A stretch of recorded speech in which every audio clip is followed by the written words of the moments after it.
मैं Piyush Ranjan exam phobia में आप लोग का स्वागत करता हूं। आज हम लोग फिर से बिहार एसटीईटी सोशल साइंस का हिस्ट्री का डिस्कशन करने वाले हैं। ये हमारा जो है 10वां टेस्ट है, ठीक है। जिन लोगों को भी टेस्ट से जुड़ना है वो इस दिए गए नंबर पे व्हाट्सअप करें। मात्र कुछ मिनिमम चार्जेज रखी गई हैं, धीरे धीरे उस चार्ज को भी कम किया जाएगा, ठीक है। इस टेस्ट में हम लोग हिस्ट्री 50 नंबर का दे रहे हैं, पॉलिटिकल साइंस 50 नंबर का दे रहे हैं, चाइल्ड पेडागोगी 25 नंबर का दे रहे हैं, रीजनिंग 10 नंबर का दे रहे हैं और ज्योग्राफी 50 नंबर का दे रहे हैं, ठीक है। अगर छात्र इकोनॉमिक्स वाले जुड़ते हैं तो इकोनॉमिक्स सेक्शन को भी शामिल किया जाएगा, ठीक है। तो अब जिन लोगों ने चैनल को सब्सक्राइब नहीं किया है सबसे पहले वो चैनल को सब्सक्राइब कर लीजिए, ठीक है। अब हम लोग चलते हैं अपने डिस्कशन की और हिस्ट्री का जो क्वेश्चन है, ठीक है। आप लोग को करना क्या है, सिर्फ एक कॉपी और कलम लेके बैठना है और जो हमारे द्वारा जो बात बताई जा रही है उसको आपको नोट करना है। और इस बात की मैं 100% गारंटी देता हूँ, जो आपको बताऊँगा वो क्वेश्चन एग्ज़ाम में निश्चित रूप से किसी न किसी प्रकार में आपसे पूछेगा, चाहे वो डायरेक्ट क्वेश्चन हो जाए या मेरे द्वारा जो बात बताई जाएगी डिस्कशन के रूप में उससे संबंधित क्वेश्चन काहे नहीं हो, ठीक है। सबसे पहले हम लोग हिस्ट्री का करेंगे, फिर पॉलिटिकल साइंस करेंगे, धीरे धीरे सारे सब्जेक्ट्स का करेंगे, ठीक है। तो चलिए हम लोग शुरू करते हैं। हमारा पहला क्वेश्चन है, भगवान महावीर का प्रथम शिष्य कौन थे। देखिए, भगवान महावीर के प्रथम शिष्य कौन थे? जामली थे। कौन थे? जामली। ये जो जामली हैं इन्होंने बहुरतवाद सिद्धांत का प्रतिपादन किया था। किस सिद्धांत का? बहुरतवाद सिद्धांत का प्रतिपादन किया था। अब भगवान महावीर की पुत्री का नाम क्या था? भगवान महावीर की पुत्री का नाम अनुजा प्रियदर्शनी था और इन्हीं के पति थे जामली, ठीक है।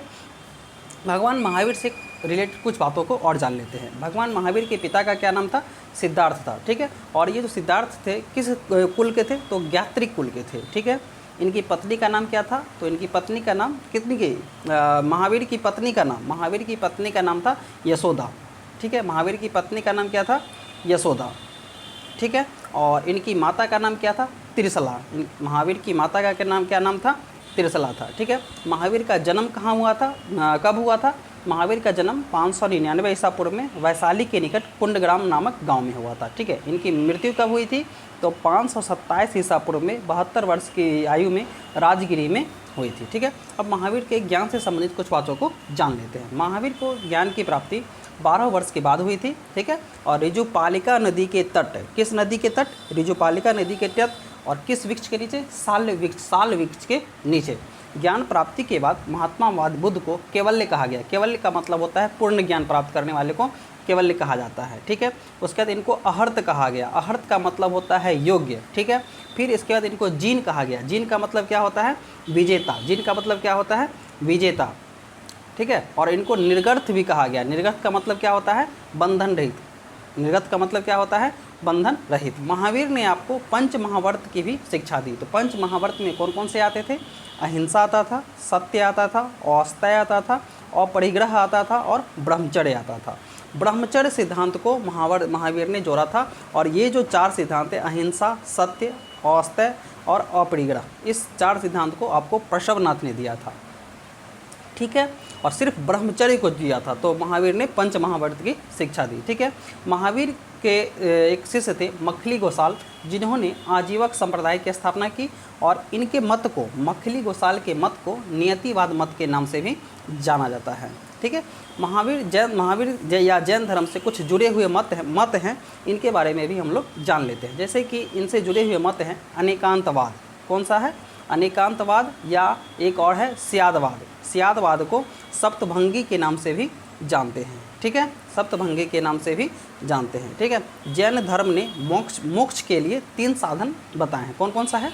सम्यक दर्शन, सम्यक ज्ञान और सम्यक चरित्र, ठीक है। इसे त्रिरत्न की संज्ञा भी दी जाती है, ठीक है। आप लोगों को इस बातों को नोट कर लेना है, ठीक है। आपको भगवान महावीर से और जितने भी क्वेश्चन आएंगे धीरे धीरे हम लोग सारे डिटेल में चर्चा करते जाएंगे, उस बातों को आपको नोट करना है, ठीक है। तो चलिए हम लोग अब देखते हैं हमारा अगला क्वेश्चन क्या है। निम्नलिखित में से किस मौर्य राजा ने दक्कन की विजय प्राप्त की थी? बताइए, किस मौर्य राजा ने दक्कन की विजय प्राप्त की थी? तो वह राजा था चंद्रगुप्त मौर्य, ठीक है, जिसने दक्कन की विजय प्राप्त की थी। चंद्रगुप्त मौर्य ने आपको मौर्य राजवंश की स्थापना की थी और यह भारत का प्रथम ऐतिहासिक सम्राट था। भारत का प्रथम ऐतिहासिक सम्राट था और इसने ही भारत को प्रथम राजनीतिक रूप से एकबद्ध किया था, ठीक है। इसका जो साम्राज्य था आपको ब्रिटिश साम्राज्य से ही बना था और इसके साम्राज्य की सीमा ईरान से मिलती थी, ठीक है। इसके साम्राज्य की सीमा आपको ईरान से मिलती थी। आपसे क्वेश्चन ये भी पूछा जा सकता है जो किस पुस्तक में यह बताया गया है जो चंद्रगुप्त मौर्य को विरसल तथा कुलहीन कहा गया है। तो विशाखा दत्त पुस्तक जिसको मुद्रा राक्षस ने लिखा है, ठीक है, उसमें आपको चंद्रगुप्त मौर्य को विरसल तथा कुलहीन कहा गया है। ठीक है, दो और पुस्तक है जिसमें चंद्रगुप्त को शूद्र की उत्पत्ति के बारे में बताया गया है। ठीक है, एक उस पुस्तक का नाम है बृहत कथा मंजरी जिसे क्षेमेंद्र ने लिखा है। ठीक है, और दूसरा पुस्तक है कथा सरित सागर जिसे सोमदेव ने लिखा है। इस पुस्तक में भी जो है आपको चंद्रगुप्त मौर्य को शूद्र के विषय में और विरसल तथा कुलहीन मुद्रा राक्षसकृत विशाखा दत्त में। ठीक है, अब चंद्रगुप्त मौर्य के गुरु कौन थे? चाणक्य या विष्णुगुप्त या कौटिल्य, ये तीनों एक ही नाम है। चाणक्य, विष्णुगुप्त या कौटिल्य इनके गुरु थे। ठीक है, अब चंद्रगुप्त मौर्य को सेंडोकोटस किसने कहा है? विलियम जोन्स ने कहा है। ठीक है, तो ये है चंद्रगुप्त मौर्य के बारे में। ठीक है, तो चलिए हम लोग चलते हैं हमारे अगले क्वेश्चन की ओर। मौर्य के बाद दक्षिण भारत में सबसे प्रभावशाली राज्य कौन था? मौर्य के बाद दक्षिण भारत में आपको सबसे प्रभावशाली राज्य था सातवाहन। कौन था? सातवाहन। सातवाहन का संस्थापक कौन था? सिमुक। ठीक है, और इसकी राजधानी क्या थी? प्रतिष्ठान। ठीक है, सातवाहन शासकों ने ही आपको शीशे के सिक्के चलाए थे, जो कि कहाँ से मंगाया जाता था? शीशा कहाँ से मंगाया जाता था? रोम से मंगाया जाता था। ठीक है, और इस सातवाहन वंश के बारे में शासन की जानकारी आपको अभिलेखों से प्राप्त होती है। किससे? अभिलेखों से प्राप्त होती है। ब्राह्मणों को भूमिदान देने की प्रथा सातवाहनों ने ही शुरू की और इसका पता आपको नाना घाट अभिलेख से पता चलता है। ठीक है, इसी वंश का शासक था एक गौतमी पुत्र सातकर्णी जिसे वर्ण व्यवस्था का रक्षक कहा जाता है। ठीक है, और सातवाहन को ही दक्षिणापथ स्वामी की उपाधि धारण की गई। दक्षिणापथ स्वामी कहा गया है। सातवाहन जो शासक थे उनको ही दक्षिणापथ का स्वामी कहा गया है। ठीक है, और इसी वंश के शासक आपको दक्षिण भारत को उत्तर भारत के बीच सेतु का काम किया था। ठीक है, इसी वंश का एक शासक था गौतमी पुत्र सातकर्णी जिसने अश्वमेघ यज्ञ और इसने एक राजसूय यज्ञ किया था। ठीक है, और इस वंश के शासक अपने नाम के आगे अपनी माँ का नाम लगाते थे। अपनी माँ के आगे अपने माँ का नाम लगाते थे। जिस प्रकार गौतमी पुत्र सातकर्णी, तो गौतमी जो था इनकी माँ का नाम था। ठीक है, तो चलिए हम लोग चलते हैं अगले क्वेश्चन की ओर। इनमें से प्राचीन भारत की कौन सी लिपि दाहिने से बाईं ओर लिखी जाती थी? कौन सी लिपि? तो यह लिपि थी खरोष्ठी, जो कि दाहिने से बाईं ओर लिखी जाती थी। और खरोष्ठी लिपि उर्दू भाषा जो है आपको खरोष्ठी लिपि में ही लिखी जाती है। ठीक है, तो चलिए हम लोग चलते हैं अगले क्वेश्चन, देखते हैं क्या है। काव्य शैली का प्राचीनतम नमूना किसके अभिलेख में मिलता है?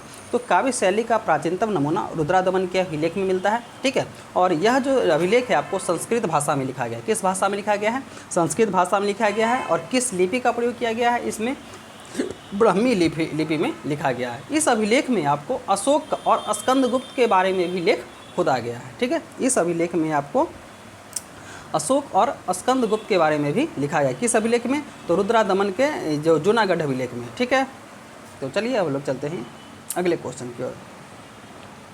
इनमें से किसने सर्वप्रथम व्यापक पैमाने पर स्वर्ण मुद्रा का प्रचलन किया? जैसा कि हम लोग को पता है सबसे पहले स्वर्ण मुद्रा कुषाणों ने चलाई थी।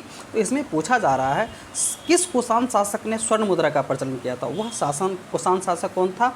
भीम कड़फिसेज। कौन था? भीम कड़फिसेज। और इसी कुषाण वंश का एक शासक था जिसने तांबा का सिक्का चलाया था, उसका क्या नाम था? कुजाल कड़फिसेज। कौन था? कुजाल कड़फिसेज। ठीक है, कुषाण वंश के बारे में एक इम्पोर्टेंट बात और है। कुषाण वंश के शासकों ने ही सबसे पहले बाल विवाह की प्रथा शुरू की थी। बाल विवाह की प्रथा किसने शुरू की थी? तो कुषाण वंश के शासकों ने की थी। ठीक है, मैं अगर थोड़ा सा फास्ट पढ़ा रहा हूँगा, आप लोग को क्या करना है, वीडियो स्लो मोड में, जैसे कि जानते होंगे वीडियो में 1.0 होगा या नॉर्मल होगा, आप लोग को इसको 0.75 कर देना होगा। ठीक है, मैं स्लो पढ़ाऊँगा तो काफ़ी लंबा वीडियो हो जाएगा। ठीक है, तो चलिए हम लोग चलते हैं अगले क्वेश्चन की ओर। निम्नलिखित में से कौन एक कनिष्क के दरबार से संबंध नहीं था? बताइए। देखिए, अश्वघोष थे, चरक थे, नागार्जुन थे, पतंजलि नहीं थे। तो अश्वघोष, चरक और नागार्जुन इन्होंने कुछ पुस्तकों को भी लिखा है, उसके बारे में जान लेते हैं। जैसे कि अश्वघोष ने आपको बुद्ध चरित्र लिखा है और सौंदर्यानंद लिखा है। कौन कौन अश्वघोष ने पुस्तक लिखी है? बुद्ध चरित्र और सौंदर्यानंद। ठीक है, चरक ने कौन सी पुस्तक लिखी थी? चरक संहिता। चरक ने कौन सी पुस्तक लिखी थी? चरक संहिता। नागार्जुन ने कौन सी पुस्तक लिखी थी? माध्यमिक सूत्र। ठीक है, पतंजलि ने क्या था? पतंजलि आपको शुंग काल के विद्वान थे, शुंगकालीन विद्वान थे, और इन्होंने पाणिनि की अष्टाध्यायी, एक अष्टाध्यायी किताब था जिसको पाणिनि ने लिखा था, उस पर महाभाष्य लिखा था। ठीक है, और पतंजलि आपको योग दर्शन के भी प्रतिपादक हैं। ठीक है। कनिष्क के दरबार में देखिए कौन कौन से रहते थे, अश्वघोष रहते थे, चरक रहते थे, नागार्जुन रहते थे, प्रसव रहते थे और वसुमित्र रहते थे। इन नामों को भी आप लोग नोट कहीं कर लीजिएगा, ठीक है। तो चलिए हम लोग देखते हैं हमारा अगला क्वेश्चन क्या है। किस जैन सभा में अंतिम रूप से श्वेतांबर आगम का संपादन हुआ, ठीक है। तो यह कौन सी जैन सभा थी, यह प्रथम जैन सभा थी, ठीक है। प्रथम जैन सम्मेलन जो था इसमें आपको कहाँ पे हुआ था, ये आपको हुआ था पाटलिपुत्र में। कहाँ पे हुआ था, प्रथम जैन सभा में आपको श्वेतांबर आगम का संपादन हुआ था। और इस प्रथम जैन सभा में ही आपको भद्रवायु के अनुयायियों ने भाग नहीं लिया था, ठीक है। दूसरा जो हुआ था वल्लभी में हुआ था। चलिए देखते हैं हमारा अगला क्वेश्चन क्या है। उज्जैन का प्राचीन काल में नाम क्या था। देखिए उज्जैन का प्राचीन काल में नाम था आपको अवंतिका। अवंतिका की दो राजधानी थी, एक थी उत्तरी अवंतिका जिसकी राजधानी थी आपको उज्जैन, और एक थी दक्षिणी अवंतिका जिसकी राजधानी थी आपको महिष्मती। तक्षशिला किसकी राजधानी थी, तो गांधार की तक्षशिला थी, और यह तक्षशिला आज कहाँ है, पेशावर या पाकिस्तान में। इंद्रप्रस्थ किसकी राजधानी थी, यह दिल्ली की थी, ठीक है। यह विराटनगर की राजधानी क्या थी, इंद्रप्रस्थ थी, ठीक है। समझ में आ गया। चलिए हम लोग देखते हैं हमारा अगला क्वेश्चन। विश्व का पहला गणतंत्र वैशाली में किसके द्वारा स्थापित किया गया। विश्व का पहला गणतंत्र वैशाली में किसके द्वारा स्थापित किया गया था, तो लिच्छवियों के द्वारा। किसके द्वारा, लिच्छवियों के द्वारा स्थापित किया गया था, ठीक है। तो चलिए चलते हैं अगले क्वेश्चन की ओर। मगध की प्रारंभिक राजधानी कौन सी थी। मगध की प्रारंभिक राजधानी बताइए कौन सी थी, तो मगध की प्रारंभिक राजधानी थी आपको राजगिरी।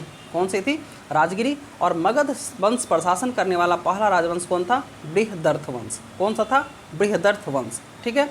लेकिन अगर आपसे पूछे मगध का प्रथम प्रतापी शासक कौन था, तो बिंबिसार था। कौन सा था, बिंबिसार, जिसने हर्यक वंश की स्थापना की थी। बिंबिसार को ही आपको श्रेणिक कहा गया है। बिंबिसार को ही क्या कहा गया है, श्रेणिक कहा गया है। और इसने बौद्धों के रहने के लिए एक वेलुवन नामक विहार बनवाया था। बिंबिसार ने बौद्धों के निवास के लिए एक वेलुवन नामक विहार बनाया था। बिंबिसार ने ही अपने मित्र प्रदोत, एक मित्र था इसका नाम था प्रदोत, के पास अपना एक राजवैद्य जीवक को भेजा था जब वह पांडु रोग से ग्रसित हो गया था। प्रदोत जब पांडु रोग से ग्रसित हो गया था तो बिंबिसार ने ही अपने मित्र प्रदोत के पास राजवैद्य जीवक को भेजा था, ठीक है। समझ में आ गया। तो चलिए हम लोग देखते हैं हमारा अगला क्वेश्चन क्या है। निम्नलिखित में से मगध का कौन सा राजा सिकंदर महान के समकालीन था। मगध का कौन सा राजा, तो वह घनानंद था, जो कि नंद वंश का अंतिम शासक था। वह नंद वंश का अंतिम शासक था घनानंद, जो कि सिकंदर महान का समकालीन था। देखिए सिकंदर के बारे में भी कुछ बातों को हम लोग जान लेते हैं। सिकंदर किसका पुत्र था, फिलिप द्वितीय का था, ठीक है। सिकंदर किसका पुत्र था, फिलिप द्वितीय का था। सिकंदर ने हकमानी साम्राज्य को ध्वस्त करने के बाद 326 ईसा पूर्व में भारत विजय के लिए निकला था, ठीक है। कब, 326 ईसा पूर्व में, ठीक है। सिकंदर के बारे में एक बात और कही जाती है। सिकंदर ने एक राज्य था अश्वक, क्या उस राज्य का नाम था, अश्वक। जब उस राज्य पे उसने वहाँ आक्रमण किया तो वहाँ के सारे पुरुषों को मार दिया था वहाँ पे। तो उसके बाद वहाँ की स्त्रियों ने वहाँ हथियार उठा ली थी, ठीक है। तो लेकिन फिर उसने स्त्रियों को भी मार दिया था। तो किस राज्य पर, अश्वक राज्य पर, वहाँ के पुरुषों को मार दिया। आपसे पूछा जा सकता है सिकंदर ने किस राज्य पर आक्रमण किया था जहाँ उसने स्त्रियों को भी मौत के घाट उतार दिया था, तो वह राज्य था अश्वक, ठीक है। सिकंदर ने आपको झेलम नदी के तट पर पुरु को पराजित किया था, ठीक है। और सिकंदर ने आपको 2 नगर की भी स्थापना की है, बौकफेला और निकैया, ठीक है। सिकंदर ने आपको 2 नगर की स्थापना की है। वो 2 नगर कौन से हैं, बौकफेला और निकैया, ठीक है। तो चलिए हम लोग देखते हैं हमारा अगला क्वेश्चन क्या है। जो कला शैली भारतीय और यूनानी आकृति का सम्मिश्रण है उसे क्या कहते हैं। जिस कला शैली में भारतीय या हिंदुस्तानी आकृति का मिश्रण हो, सम्मिश्रण मतलब मिश्रण हो, उसे क्या कहते हैं, गांधार कहते हैं, ठीक है। तो चलिए देखते हैं हमारा इसको और अगला क्वेश्चन क्या है। राजा खारवेल का नाम जुड़ा है। राजा खारवेल का नाम किससे जुड़ा है, तो राजा खारवेल जो थे आपको इनका जो नाम जुड़ा हुआ है हाथी गुफा लेख के साथ जुड़ा है, ठीक है। खारवेल आपको कलिंग के शासक थे, कलिंग का चेदी वंशीय शासक थे, ठीक है। और यह जो हाथी गुफा अभिलेख है आपको उदयगिरी पहाड़ी जो कि उड़ीसा में है, उड़ीसा जिले के भुवनेश्वर में है, वहाँ से प्राप्त हुआ है, ठीक है। तो चलिए देखते हैं हमारा अगला क्वेश्चन। इलाहाबाद का अशोक स्तंभ किसके बारे में सूचना प्रदान करता है? तो इलाहाबाद का जो अशोक स्तंभ है यह आपको समुद्रगुप्त के बारे में बताता है। समुद्रगुप्त को आपको प्राचीन भारत का नेपोलियन कहा जाता है। समुद्रगुप्त के सिक्के पर समुद्रगुप्त को वीणा बजाते हुए दिखाया गया है। ठीक है, इलाहाबाद का जो अशोक स्तंभ था सबसे पहले कौशाम्बी में स्थित था और इसको अकबर ने इलाहाबाद लाया था। किसने लाया था? अकबर ने लाया था। किसने लाया था? अकबर ने लाया था। ठीक है, तो चलिए देखते हैं अगला क्वेश्चन। गुप्त सम्राट जिसने हुनों को पराजित किया था कौन था? किस गुप्त सम्राट ने हुनों को पराजित किया था? तो वह सम्राट कौन सा था? स्कंदगुप्त। कौन सा था? स्कंदगुप्त। कौन था? स्कंदगुप्त। ठीक है, चंद्रगुप्त द्वितीय जो दिख रहा है आपको यहाँ पे, चंद्रगुप्त द्वितीय ने आपको परम भागवत की उपाधि धारण की थी। सबसे पहले पूछा जा सकता है आपसे, तो सबसे पहले किस गुप्त शासक ने चंद्रगुप्त द्वितीय की उपाधि धारण की थी? तो वह गुप्त शासक कौन था? चंद्रगुप्त द्वितीय। ठीक है, अब चलिए हम देखते हैं अगला क्वेश्चन क्या है। गुप्तकालीन स्वर्ण मुद्रा को क्या कहा जाता था? तो गुप्तकालीन स्वर्ण मुद्रा को क्या कहा जाता था? दिनार। ठीक है, तो अब गुप्त काल से कुछ बातों को हम लोग जान लेते हैं। देखिए, गुप्त काल में एक बंगाल एवं ताम्रलिपित बंदरगाह था। गुप्त काल में एक ताम्रलिपित प्रमुख बंदरगाह था। ठीक है, यहाँ की स्वर्ण मुद्रा को दिनार कहा जाता था। यहाँ के आपको गुप्त काल के चांदी के सिक्के को रुपया कहा जाता था। ठीक है, कला एवं साहित्य की प्रगति के आधार पर गुप्त काल को स्वर्ण युग कहा जाता है। ठीक है, यहाँ अजंता की गुफा आपको गुप्तकालीन ही है और 16, 17, 19 आपको गुप्तकालीन ही है अजंता की गुफा। ठीक है, मंदिरों एवं ब्राह्मणों को सबसे अधिक ग्राम अनुदान किसने दिया था? तो गुप्त शासकों ने दिया था। ठीक है, गुप्त काल में सिंचाई कर को विदक भागम तथा उदक भाग कहा गया है। गुप्त काल में सिंचाई कर को आपको विदक भागम तथा उदक भाग कहा गया है। ठीक है, गुप्त काल में रेशम के लिए कोसई शब्द का प्रयोग किया गया है। गुप्त काल में रेशम के लिए कोसई शब्द का प्रयोग हुआ है। गुप्त काल में ही मंदिर निर्माण कला का जन्म हुआ है। ठीक है, गुप्त काल में ही शतरंज के खेल का भी जन्म हुआ है, जिसे चतुरंग के नाम से भी जाना जाता था। ठीक है, समझ में आ गया? तो चलिए हम लोग देखते हैं हमारा अगला क्वेश्चन। सती प्रथा का प्रथम अभिलेख किसके साक्ष्य से पड़ता है? तो सती प्रथा का प्रथम अभिलेख जो है भानुगुप्त के एरन अभिलेख से 510 ईस्वी में मिलता है। ठीक है, इस अभिलेख में यह दर्शाया गया है एक गोपराज नामक सेनापति था, जिसकी गोपराज नामक सेनापति के शहीद हो जाने के बाद उसकी विधवा जो है सो जो सती प्रथा मतलब अपने आप को जला लेती है। ठीक है, तो यह सती प्रथा का अभिलेख भानुगुप्त के एरन अभिलेख से मिलता है। किसके अभिलेख से? भानुगुप्त के एरन अभिलेख से। लोकायत दर्शन किसको कहा जाता है? तो लोकायत दर्शन किसको कहा जाता है? चवार्क को। किसको कहा जाता है? चवार्क। लोकायत दर्शन जो है भौतिकवादी दर्शन है। ठीक है, निम्नलिखित शासकों में से किसने हर्षवर्धन को पराजित किया था? तो पुलकेशन द्वितीय ने हर्षवर्धन को नर्मदा नदी के तट पर पराजित किया था। ऐसे याद कीजिए, पुलकेशन द्वितीय ने पराजित तो किया था, लेकिन आपसे पूछा जा सकता है किस नदी के तट पर? तो नर्मदा नदी के तट पर। ठीक है, इस युद्ध का जिक्र आपको एहोल प्रशस्ति अभिलेख में है। ठीक है, और एहोल प्रशस्ति अभिलेख को किसने लिखा था? रवि कीर्ति ने लिखा था। आपको एहोल प्रशस्ति अभिलेख में ही कालिदास का भी जिक्र है। ठीक है, अब देखिए हर्ष आया है, तो हर्ष के बारे में कुछ बातों को हम लोग जान लेते हैं। हर्ष के साम्राज्य की राजधानी, हर्ष के साम्राज्य की जानकारी किससे मिलती है? तो एक बाणभट्ट ने लिखा था किताब हर्षचरित, उससे आपको हर्ष के बारे में जानकारी मिलती है। और यह जो बाणभट्ट थे, इनका जन्म कहाँ पे हुआ था? आपको बिहार में हुआ था। कहाँ पे हुआ था? बिहार में हुआ था। ठीक है, और हर्षवर्धन की राजधानी कहाँ थी? तो हर्षवर्धन से पहले हर्षवर्धन की इनके साम्राज्य की राजधानी थानेश्वर थी। इन्होंने इसको कन्नौज स्थानांतरित कर दिया। ठीक है, और कन्नौज को आपको महोदया या महोदय श्री के नाम से भी जाना जाता है। ठीक है, हर्ष ने अपना 2 जगह धर्मों का सम्मेलन बनाया था, एक कन्नौज में और एक आपका प्रयाग में। ठीक है, एक कन्नौज में और एक प्रयाग में। कन्नौज में उसने जो धार्मिक सम्मेलन हुआ था, वह महायान जो बौद्ध संप्रदाय था उसके बारे में बुलाया था। ठीक है, और वह प्रयाग में महामोक्ष परिषद बुलाया करता था, जिसमें वह स्वयं जो है 5वें वर्ष सम्मिलित हुआ था। ठीक है, स्वयं वह 5वें वर्ष सम्मिलित हुआ था। हर्षवर्धन के समय ही आपको हेनसंग आया था। कौन आया था? हेनसंग आया था, जिसने आपको CU की पुस्तक लिखी है। हेनसंग ने कौन सी पुस्तक लिखी है? CU की पुस्तक लिखी है। और हेनसंग ने किस विश्वविद्यालय में अध्ययन किया था? तो हेनसंग ने आपको नालंदा विश्वविद्यालय में अध्ययन किया था। ठीक है, और हेनसंग को आपको यात्रियों का राजकुमार भी कहा जाता है। हेनसंग को यात्रियों का राजकुमार भी कहा जाता है। हेनसंग को किस चीन के शासक ने भेजा था? तो हेनसंग को चीन के तांग वंशी शासक ताई सुंग ने भेजा था। हेन संग को चीन के तांग वंशी शासक ताई सुंग ने भेजा था। ठीक है। अब पुलकेशन द्वितीय किस वंश थे? तो पुलकेशन द्वितीय आपको चालुक्य वंश के राजा थे। किस वंश के राजा थे? चालुक्य वंश के राजा थे। ठीक है।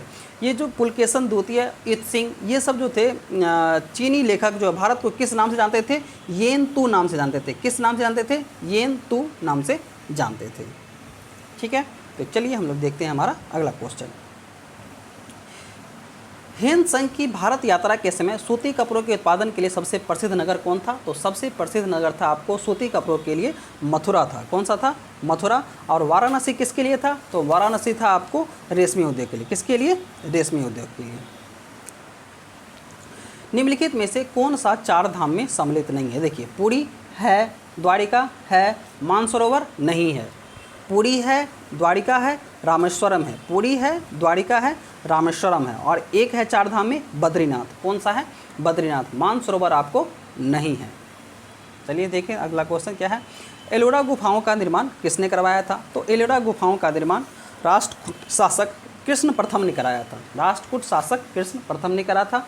एलोरा और अजंता, यह दोनों गुफा आपको महाराष्ट्र के औरंगाबाद में है। ठीक है। महाराष्ट्र के औरंगाबाद में कौन कौन सा? एलोरा और अजंता।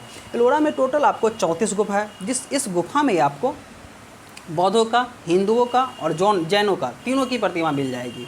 इसमें एलोरा में 34 गुफा, ये हम लोग को पता है, जिसमें 1 से 12 तक आपको बौद्ध के बारे में बताया गया है, 13 से 29 तक आपको जैनों के बारे में हिंदुओं के बारे में बताया गया है, और 30 से 34 के बारे में आपको जैनियों के बारे में बताया गया है। इस गुफा को, एलोरा गुफा को आपको 1983 में विश्व धरोहर स्थल में शामिल कर लिया गया है। ठीक है, समझ में आ गया? तो चलिए हम लोग देखते हैं हमारा अगला क्वेश्चन। नटराज की प्रसिद्ध कांस्य मूर्ति किस कला का उदाहरण है? तो नटराज की जो प्रसिद्ध कांस्य मूर्ति है यह आपको चोल कला का उदाहरण है। चोल कला जो है आपको कुछ चीज़ के लिए और प्रसिद्ध था, जैसे कि ग्रामीण शासन के लिए भी आपको चोल शासक जो है प्रसिद्ध था। चोल काल जो है आपको ग्रामीण शासन की जानकारी इसको एक उत्तर मेरुर अभिलेख से मिलती है। किस अभिलेख से? उत्तर मेरुर अभिलेख से मिलती है। ठीक है। चोल काल में आपको गाँव की गतिविधि को देखने के लिए एक वर्यम, ध्यान से सुनिएगा, चोल काल में गाँवों की गतिविधि को देखने के लिए एक वर्यम नामक समिति भी बनाई गई थी। ठीक है।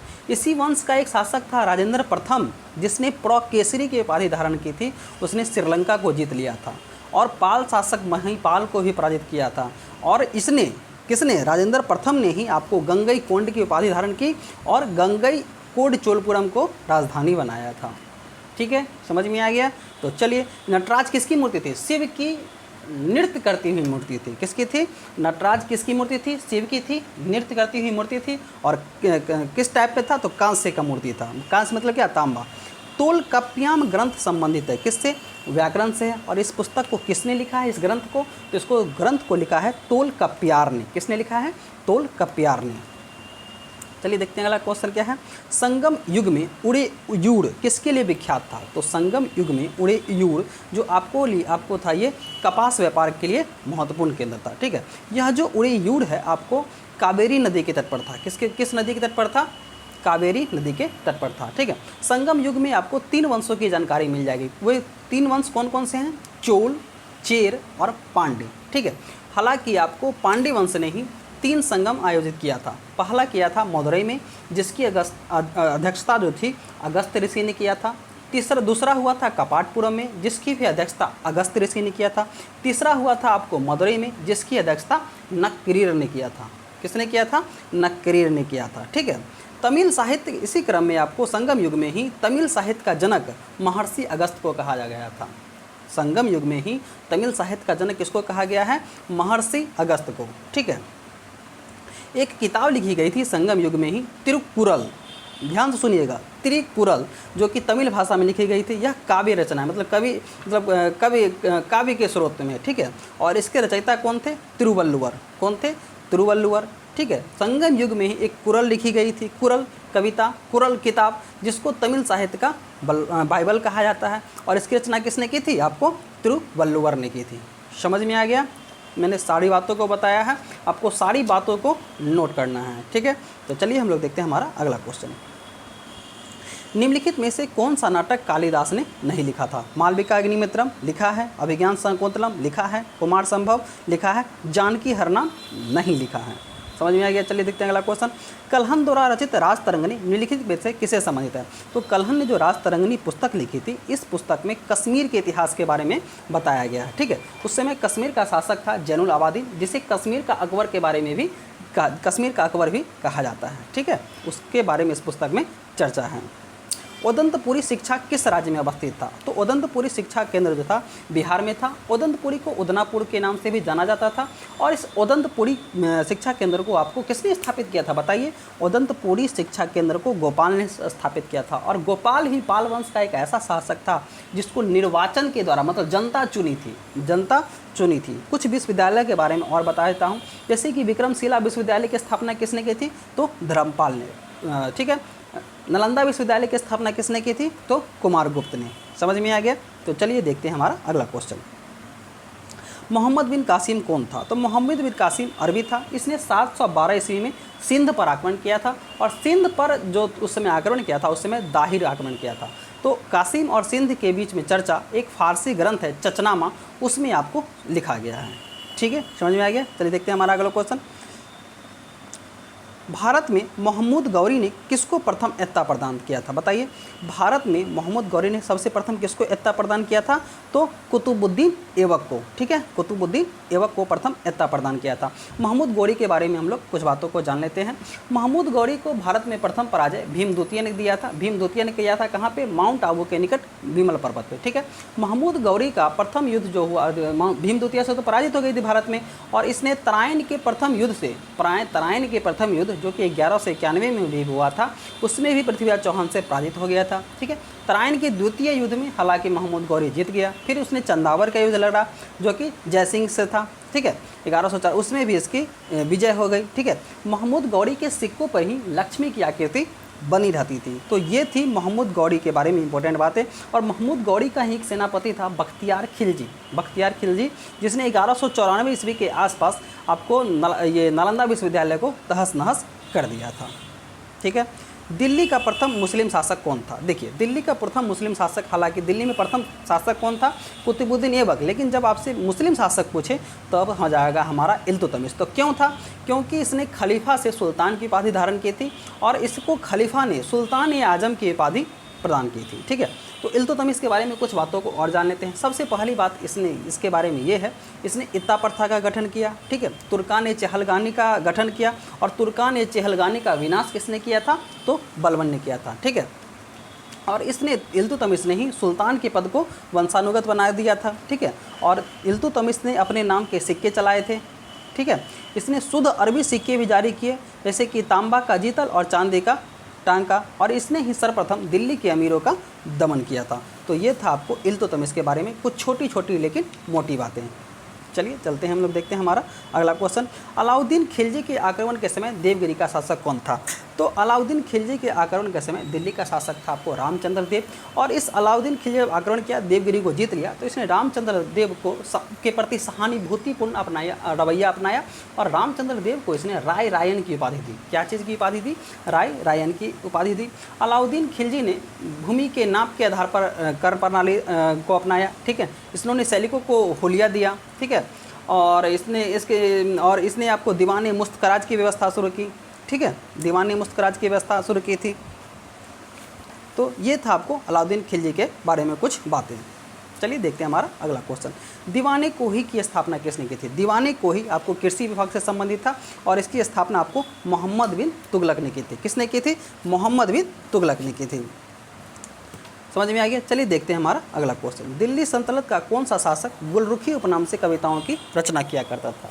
तो दिल्ली सल्तनत का कौन सा शासक था वह? तो वह था हमारा सिकंदर लोदी, जिसने आगरा शहर की भी स्थापना की थी। गुलरुखी उपनाम से कविताओं की रचना किया करता था।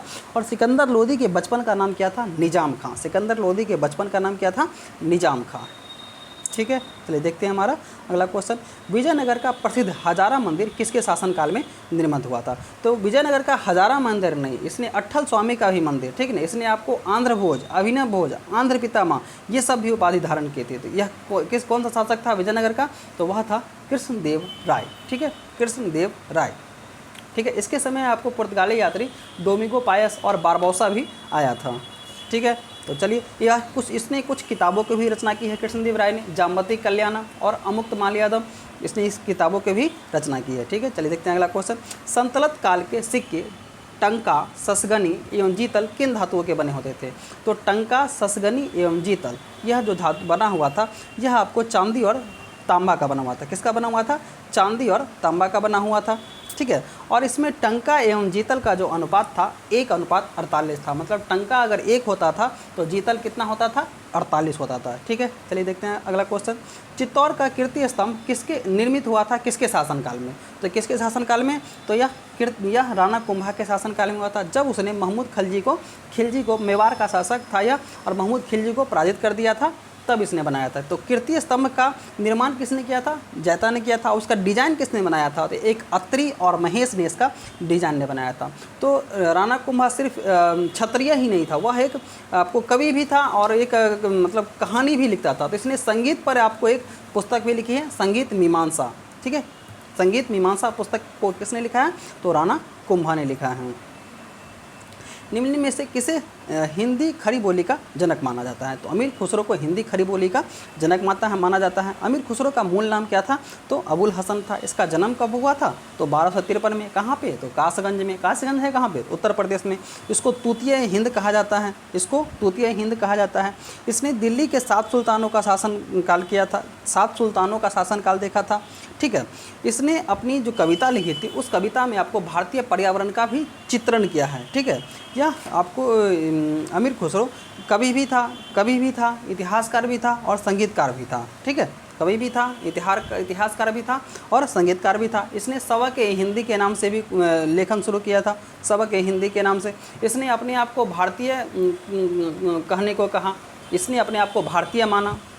ठीक है, आपसे पूछा जा सकता है इनमें से कौन सबसे पहले अपने आप को भारतीय कहा था? तो अमीर खुसरो ही अपने आप को सबसे पहले भारतीय कहा था।